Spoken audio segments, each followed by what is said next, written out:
What are you doing? Yeah. Hey, we're live. We're live. Mazel tov. Good morning, everyone. I'm Kevin Allen, and I'm joined by my usual broadcast partner, former NHL defenseman Tom Laidlaw, who played 11 seasons with the New York Rangers and Los Angeles Kings. This is the Laidlaw and Allen Report. Come to you twice a week to talk about the hockey scene. And our special guest today, you know him as Eklund of HockeyBuzz.com. I know him as Dwayne Klessel. And he, of course, follows all the trade rumors, and the trade deadline is not so far off, Eck. And but I also want to talk about last night. You were at the Philadelphia Flyers game, I believe. Yep. And that East Division, it's getting interesting just from the perspective that we had two teams that everyone was bullish on at the start of the year, the New York Rangers and the Philadelphia Flyers. And, you know, the fourth playoff spot's getting away from them. I figured out this morning that, the Rangers had a big win last night. Flyers did not win. And I know you're going to talk about that. But, you know, if the Bruins with 2 games in hand play 500 hockey the rest of the way, those two teams, Philadelphia and New York, have to go 13-5 to be ahead of them. And, it's hard to believe Boston will only play 500 the rest of the way. It is. I mean, they're not a perfect team. Watching Boston last night, I mean, they are still a one-line team, and last night, Brad Marchand gets the winning goal. The other 3 goals come from Bergeron. It's like that is what they do. Pasternak, or if Pasternak is, or those guys are scoring. Last night they didn't, and they have an injury last night to McAvoy was out of the lineup. I don't know how serious it was, but he didn't play in the game. That's a big injury. Yeah, obviously he's their best defenseman. And they're also down to their 2. They're down to their 2 AHL goalies. They're neither goalie Alak or So there's the Bruins. They're not perfect by any stretch of imagination, but last night you saw why Bergeron and Marchand are as good as they are. You saw the fact that these guys are pros. They won that game for the Bruins by themselves, like they really did. Along with Swayman, who's a rookie goalie playing in his first game ever, who made 40 some saves. Just was really outstanding. Really calm goalie. Incredible glove hand, I have to say. Early on, at least, early indications, his glove hand. He made a glove hand save off a deflection that was just really impressive. And just a calmness about him, and out challenging on his angles a lot. But for the Flyers, it was a devastating loss. I mean, there's no question about it. The night before they won in Boston in overtime in an emotional game, but again, that's overtime, so Boston gets a point. Last night Boston wins in regulation. The Flyers get nothing. So at the end of the day, they're down. They lost 1 point in those 2 games to the Bruins. So the reality is the reality, and it's a frustrating team because last night they had their best second periods in the history. They had 38 shots after 2 periods. The Flyers did. The Flyers had 24 shots in the second period. Just a crazy, and they scored twice, but it was one of those games turned on 2 plays. You could see it clearly. It's one of those season-turning plays. The Flyers are down 1-0 early on. The Bruins have a power play. Now, the Bruins' power play is 17 for 23 against the Flyers this year. It's over 50%. It's killing them. So the Bruins are on the power play. They scored the first goal on the power play. They're up 1-0. They have the second power play. Suddenly, a Flyer player breaks up the play at the point and ends up on a breakaway, shorthanded breakaway to tie it at 1, going down. 2 Bruins chasing him. The young rookie goalie makes the big save. A Flyer was trailing him as well. That Flyer gets caught. So those 2 Flyers now get caught. So it's a 4-on-2 the other direction.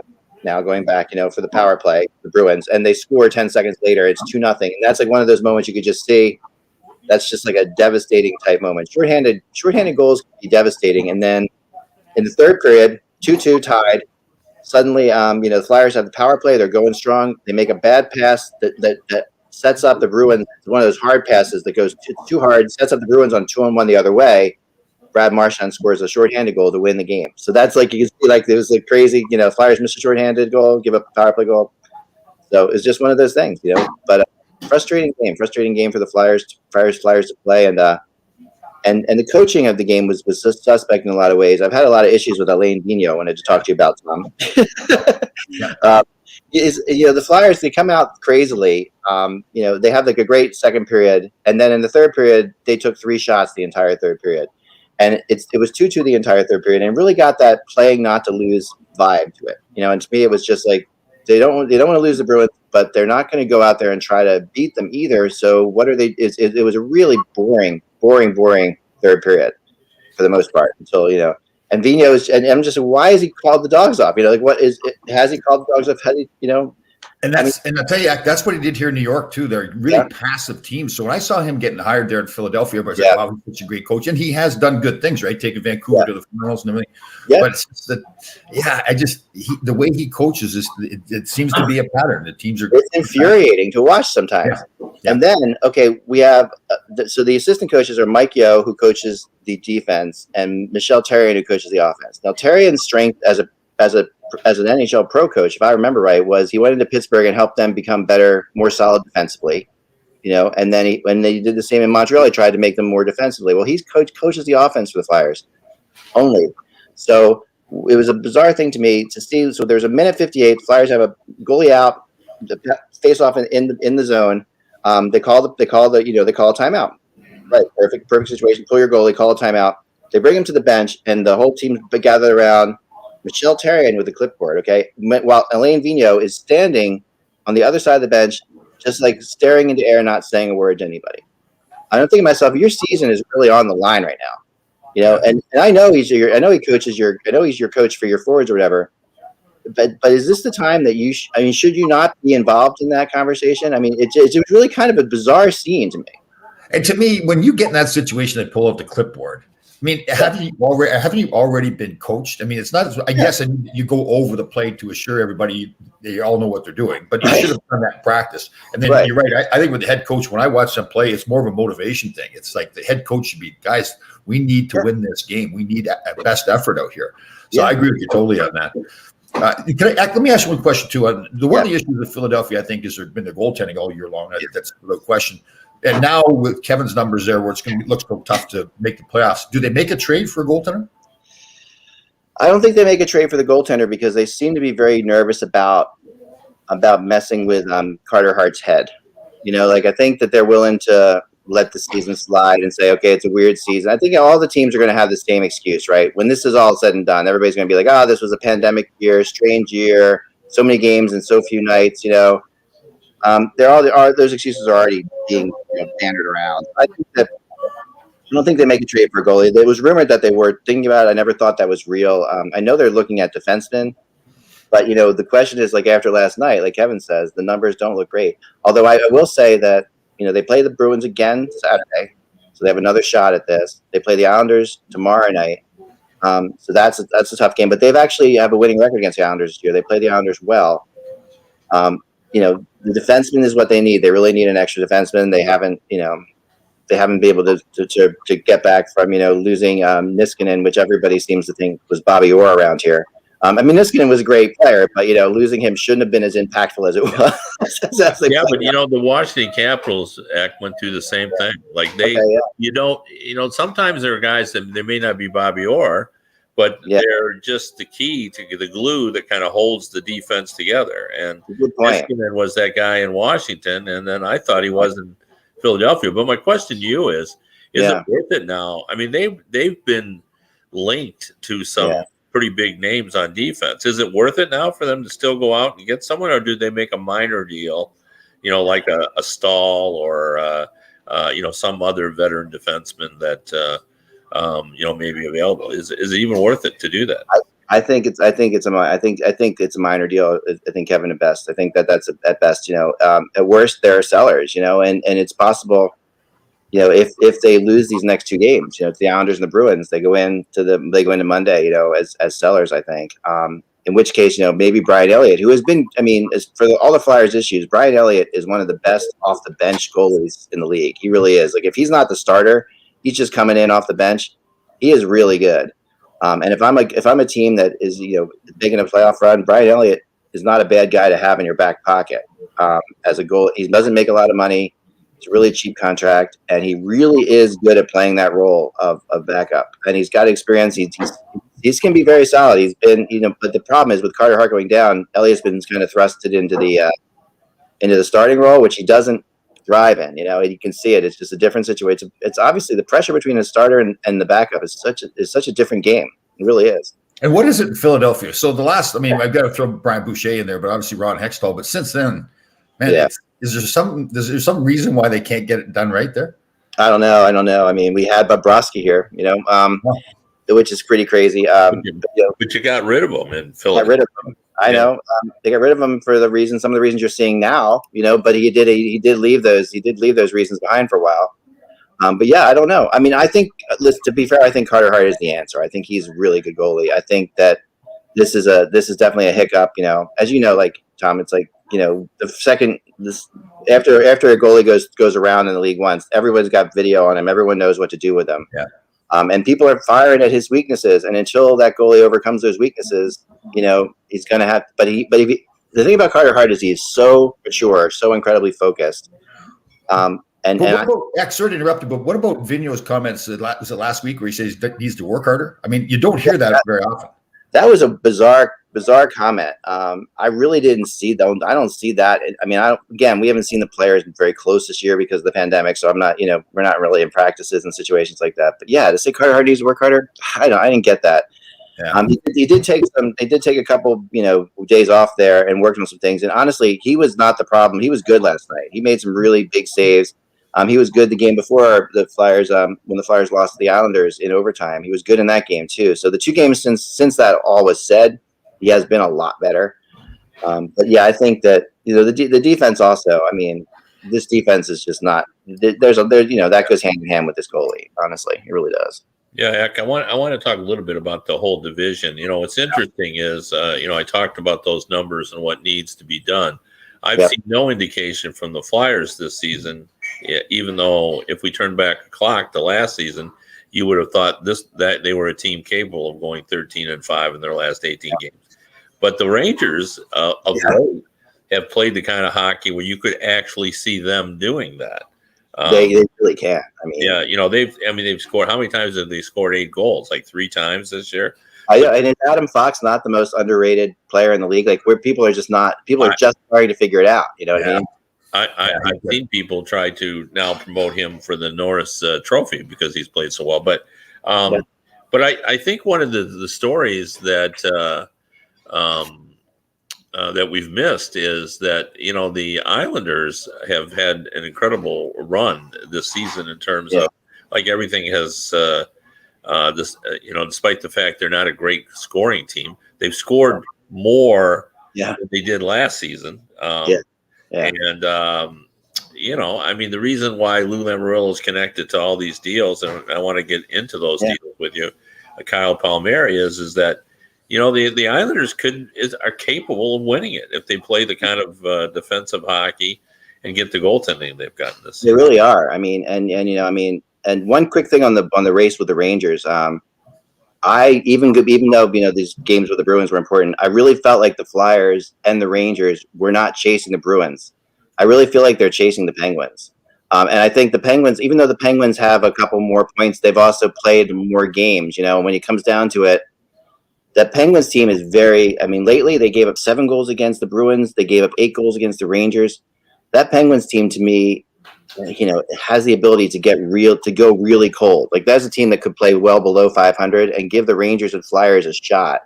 I think. I agree. I think it's surprising that they've done as well as they have in Pittsburgh. Yeah, I agree. It is. They had a streak there where they played a bunch of games against Buffalo and New Jersey, and that helped them a ton to move them up in the standings. But honestly, when I look at this, I think the Bruins, they're just the Bruins. They feel like they'll get there. They'll be there, But when it comes to the race for the playoffs, I still think it's a 3-team race with the Rangers, Flyers, and Penguins. But yeah, getting back to the Islanders, I'm like such a big Sorokin fan, Kevin. You know that. Like I think that guy. I think he's one of the best goalies in the NHL already.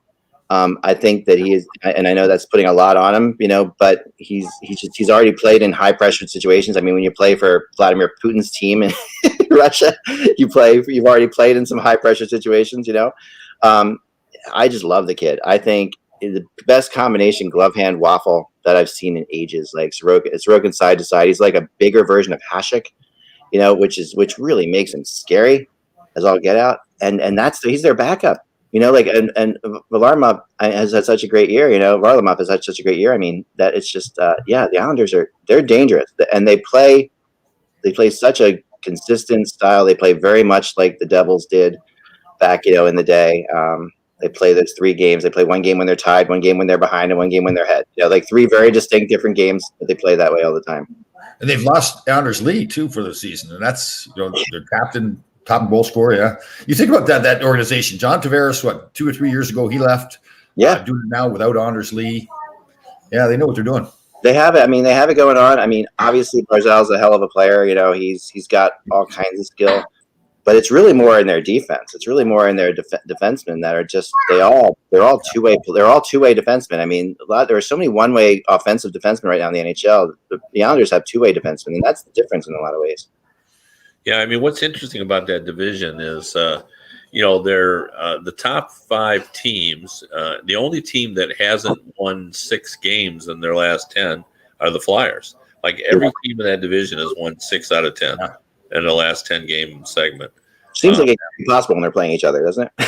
it? Well, that's that part of that is what we're having a division-only schedule, but yes. The Penguins are like plus 20 in goal differential. Their issue is they haven't played well on the road, which is hard for me to fathom considering that, the road isn't as tough as it should be. Yeah. At least it hadn't been because there were no fans. Now we're starting to see some fans. But they've been very good at home. Is it possible that Crosby misses the motivation of crowds hating him? I thought about that the other day. Well, the only thing is he's had a good year. Had a good year, but I think the Penguins' problem has been twofold. Well, it's been threefold. At the start of the year, their goaltending wasn't very good, and then that kind of got turned around. They've had, as always happens with the Penguins, they've had a ton of injuries, which have hurt them. I don't think their defense has had any measure of consistency like they need for it to have to be a true contender. Their defense is very, very, very below average, I believe. I mean, I think they're among the top, but maybe bottom 5 to 7 teams in the league on the defensive end. They really are. They have their offense helps them a lot, and their goaltending has been, like you said, it's been okay. It's been wildly inconsistent as well. Hey, all right, we're going to talk a little trade there. You're the trade guru, right? You know everything that's going on around the league. Oh, everything, Tom. Every single thing. Perfect. Yeah. Mm-hmm. Perfect. So Taylor Hall, rumored to be traded to a few places. My first question though is, and I feel bad saying this, but another player. But why do you want to trade for Taylor Hall? Like it's not the Taylor Hall they had 3 years ago as MVP. That's not the guy you've got right now.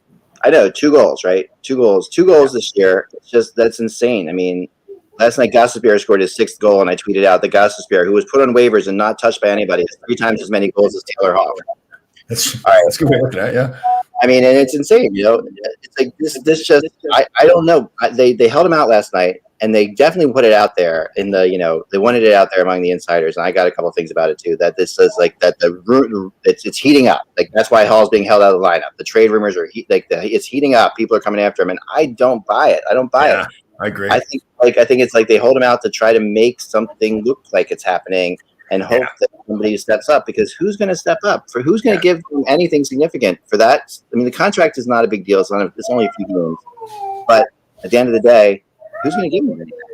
That is kind of, you remember, I hate to say it like this too, but look who's running the team there in Buffalo now. It's kind of a rookie move to do that. I mean, it feels like it. Yeah. It really does, unfortunately. And it just, I mean, there've been a lot of crazy things. I mean, Johnny Granato, I love, and I think he's a great guy. He's going to handle that really well. But man, the way it was handled before him in the coaching situation, I mean, what's going on with Skinner is insane.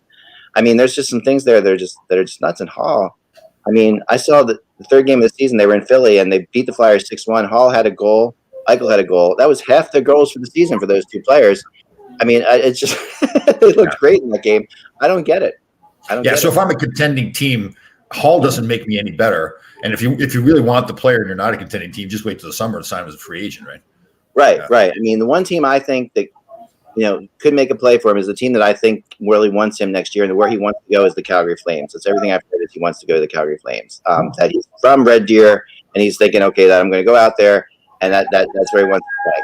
He loves Alberta. He loved playing in Edmonton, but he really wants to play for the Calgary Flames. The Flames, from what I understood, wanted him last year, But basically the behind the scenes discussion is we need to get our goalie first, or else it doesn't matter. So if we sign Hall to a big deal this year for this like shortened season or whatever, we're not going to have the money to sign. They go out and they get Markstrom, and Hall kind of gets sort of like, okay, the back message, and signs a 1-year deal. It all looks like, okay, I'm going to sign in Calgary next year, and when they have more money coming off.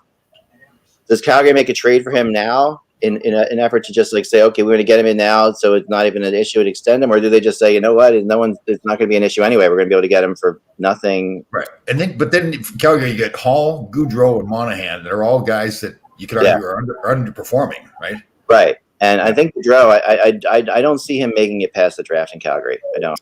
Just from people I've talked to, it seems like his time. He needs to go someplace. It seems like, and he started off like bonkers this year. Like he had a really big start, and it looked like he was going to be good. But yeah, I don't know. I think Hall comes in, Goudreau goes out. Whether or not that's a trade that could happen, I don't know. But I think that I don't think Goudreau's way more valuable than Hall is right now. Yeah. Do you think ultimately Hall will be traded though? I think he will be. I think they're going to get way less than they expect. I don't see them getting a first-round draft pick for him. I mean, who's going to do that? I mean, the Stahl deal with Montreal to me kind of set the bar lower than people were thinking it was going to be. I hear he kept you. I think, to me, I'd rather take Stahl. I know Hall has that bigger upside, but Stahl fits in. If he needs to play on the third line, he can do that. Does Taylor Hall, can he play on the third line? He's got to be a top 6 forward on your team. Yeah, and when he was, but when he wasn't, look at last year in Arizona when he was too. Like, and I know that he got that contract in Buffalo because people said he played really well in the bubble. He played okay in the bubble against. I mean, but he's Taylor Hall. He's playing how he should. He's playing how he should play. I mean, people who sit there and say he doesn't have anyone playing with him in Buffalo.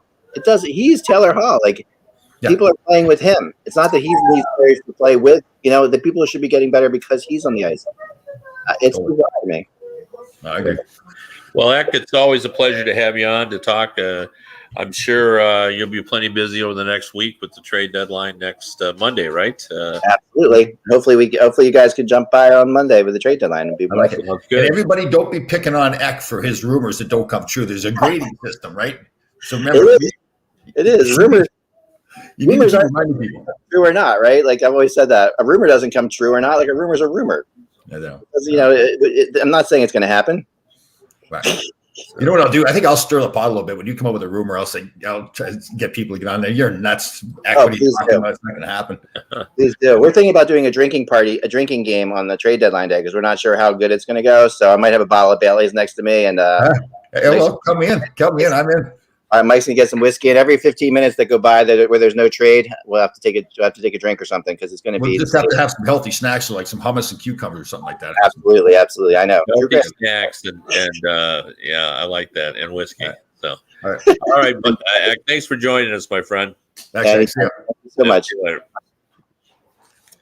All right, that was Eklund of Hockey Buzz talking about the Eastern Division, which I wouldn't be shocked, Tom, if, as Eck predicted, perhaps the Penguins could fold, or I wouldn't be shocked if the Rangers went on the kind of roll. And if you looked at it, they've been sort of a mixed bag lately where they've had some losses that have hurt them. But on the other hand, they've scored a bunch of goals and they're a very exciting team right now. Yeah. Well, yeah, of all those teams, you look at the Philadelphia Rangers, Boston, Pittsburgh. The Rangers are the team that you think right now is playing the best hockey. Now, have they dug? There's too deep of a hole for them to get out of it, but they're playing well. Yeah, and their goal differential's plus 20. I mean, actually, I think it's plus 22. Yes, it is. Yep. Yeah. Well, Philly's minus 24. Wow, I didn't realize that. I know. Well, what's interesting is we're besmirching the Penguins a little bit, but they've got a good goal differential too, which I've always felt is a bit of an indicator of how the consistency of your team. If you can, have a good one like the Washington Capitals, the site being tied for first, I think at plus 14, as I remember looking at them. So and the Islanders plus 28. Yeah, wow. Yeah. The Islanders are an interesting team. Like, I don't think people view them the same way they view the Colorado Avalanche or the Tampa Bay Lightning or any of those teams. but they're dangerous in the postseason because of that style they play. Oh, I know. And you look at the lineup, and you have to give them a lot of credit. You got to give the coaches a lot of credit. You got to give the general manager a lot of credit for building that culture there. Because I mean, it's a good team, but man, they get a lot out of their guys. Yeah, they do. Yeah, they do. I mean, that Islander team, and it's almost sacrilegious because they were your arch rivals, but they do what you always talk about as being important to building a good hockey team, which is they value things like chemistry and cohesiveness of the defense and so forth. And their goaltending has really been good. Like I think people thought Sorokin was going to come in and basically steal the net and away from Varlamov, but Varlamov's played well. And then lately they both have played well at times. So. Well, what I like about them too, it's kind of like the New England Patriots, although they had a bad year last year. You know what the culture of the team is there. So when you go into that organization, walk in that locker room, they've got a certain way they do things. It doesn't matter what your way of doing things is anymore. You're going to adhere to what Lou Lamoriello and Barry Trotz say to do, and the rest of the team too. There's good leadership there, and that's the same thing they had in Boston too. With they moved Chara now, but when they had Chara and Bergeron there, it's the same thing. You go into the locker room, okay, this is the way we do things from the Boston Bruins and the New York Islanders. So, good. I saw yesterday that Bill Daly was quoted as saying that they're not concerned about the ability of the Vancouver Canucks to play all 56 games. I guess they know some stuff we don't, because it sure looks like they're going to have a hard time squeezing. Yeah. Well, I think the role of Bill Daly, and I know you do. Bill Daly is a great guy, but sometimes he's sent out there to say the thing that needs to be said, right? I've not known Bill ever to say anything that was untrue. So I would say he believes that. Yeah. And if he believes that, again, I would say, he's privy to more of what's going on than anybody other than Gary Bettman. So, right. They must know something.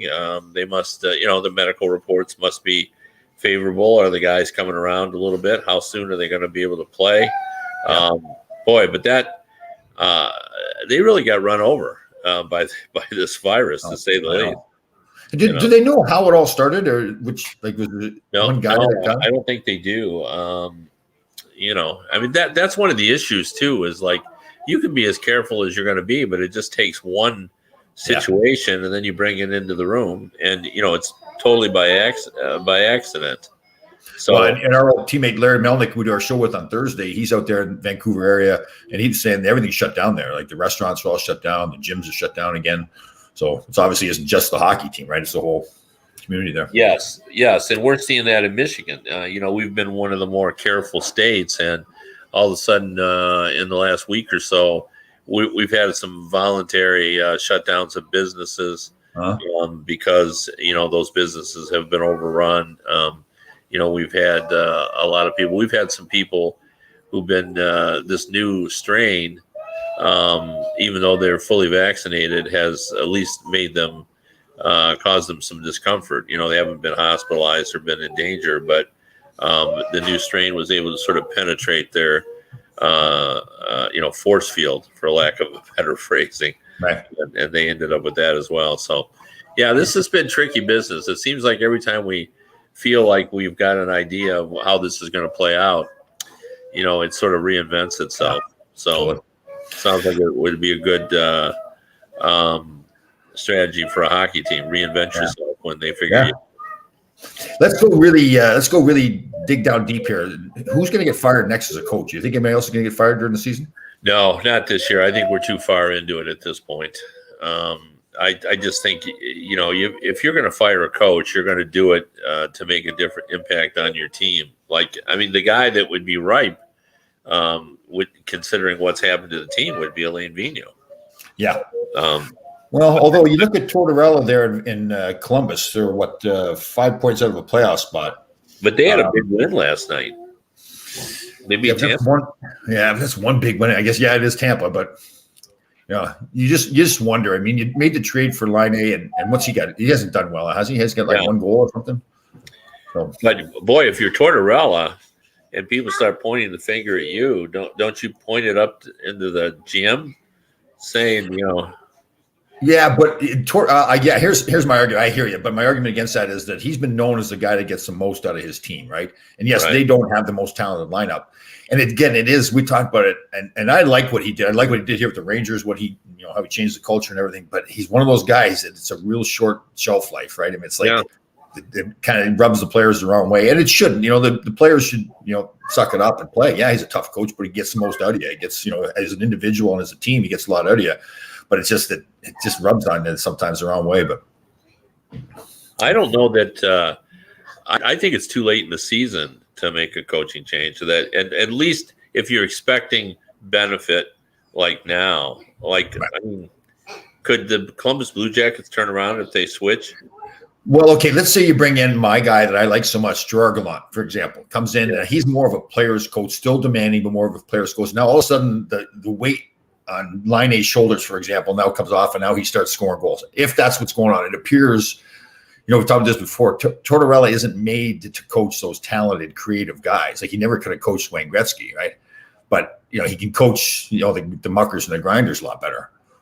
Yeah. Well, yeah, and I guess if you believe they could still be in it with the coach they have, then a new coach perhaps could make them better. I guess so. I guess I'd be surprised. It'd be interesting to look about the percentage of coaching changes that are made this late in the season. Yeah. Remember Lou Lamoriello one year, many years ago with New Jersey, he fired the coach in the last game or something and stepped in to coach? Wasn't that? Yeah, was it the last game? But I do remember that. Yeah, what's the scenario on that? Well, if you thought you were going to make the playoffs and you didn't think your team was prepared for the playoffs, it seems to me that may have been what it was with Lou. Yeah.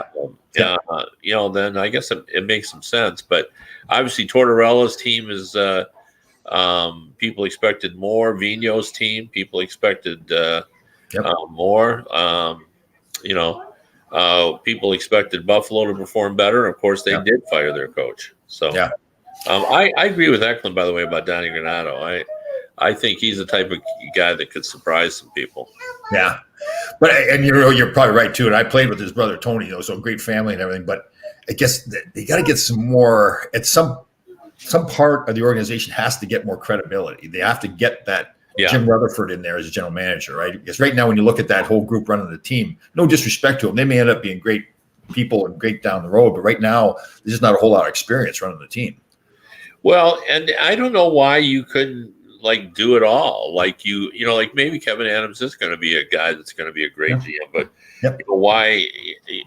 Jim Rutherford, as I've said before, is 72 years old. You say to Jim, 3-year contract, come in. Help us turn this around a little bit. You can still enjoy some retirement years, and meanwhile, Kevin can learn the ropes, from you, and give him a little more responsibility than you've given assistant general managers. I think it could be a win-win situation. Right. Isn't that what they did with the Scotty Bowman in Chicago too? He came in more of the consultant role. He did. Yeah, he did. Well. Although, he was a consultant, and I think there's some value to that. Totally, especially right now with that Buffalo organization, they need credibility. They need people to believe that people at the top of the organization know what they're doing. And again, you're totally right. Kevin Adams may be that guy down the road, but he's he hasn't had the experience to do it. Like the whole Taylor Hall thing. If it is true, they took him out of the lineup to try to make it look like there was something to happen and get other people to move. Like that's kind of you're calling somebody's bluff right now. If it doesn't work out, everybody's like, well, you were bluffing us. Like the other GMs are going to say, well, we know there's not a whole bunch of people chasing this guy around. Yeah, although I just can't imagine them not trading him.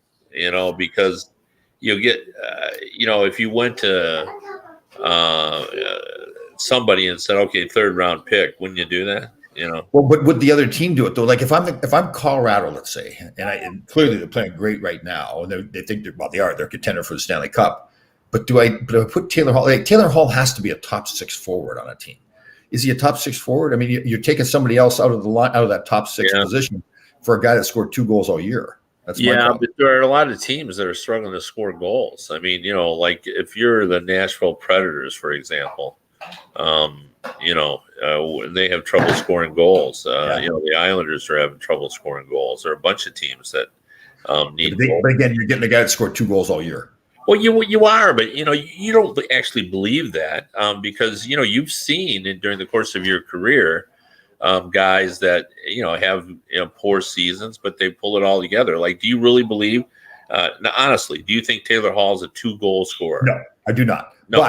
But okay, so he wins the MVP of the league 3 years ago, and since then it's been a steady decline. Right? Yeah, it has. Although he did have. Maybe Eklund was right. He did have a period in Arizona when he looked pretty good, but the problem was it wasn't long enough, and there were other periods when people thought he's losing it. Right. But I guess so if you're Joe Sakic in Colorado's example, you trade for him, you don't give up a whole lot, but now you put him in. I guess I'm just concerned, what does that do to the team? You're saying the team says, okay, Joe, we're first place. We're playing great. We're scoring goals. We don't need a goal scorer. And the guy doesn't do anything. Well, it doesn't have to be, it doesn't have to be Colorado. No, I know. Yeah. But, I mean, if you're trying to get in and if let's just think, I don't think this is true, but let's just make a case that Kekalainen thinks that his job is in jeopardy and he needs to get in. And, Liney's not doing it for him. So, does he take a chance on a draft pick? That's a good one. I like that one. That's better. So that's even better than firing your coach, right? So now if you don't have to give up a whole lot for him, you bring him in, if it doesn't work out, then so what? Right. Like then you, and you just hope you catch lightning in a bottle. But, I'm not disagreeing with you. He hasn't played well, but I also think that, we know there's something in him. True. So, and if you Eric Stahl, remember when he left Carolina, they thought he was done. Yeah. And he wasn't done. He went to Minnesota and he played, quite well. It just. But I think too, he's kind of changed his role, right? He's not that number one centerman anymore. But in that first season in Minnesota, he was. He scored some goals. So, anyway. We appreciate everyone for listening. This has been the Laidlaw and Allen Report. If you want to read me, I'm at hockeybuzz.com. I also do a podcast on Tuesdays and Thursdays on hockeydebates.com with Bob Duff. And Tom, tell us where you can listen to the radio version of this show on 365 Sports at radio.co. Again, that's 365 Sports on radio.co. All right. Sounds good. Thanks for joining us, everyone. See you next week, everybody.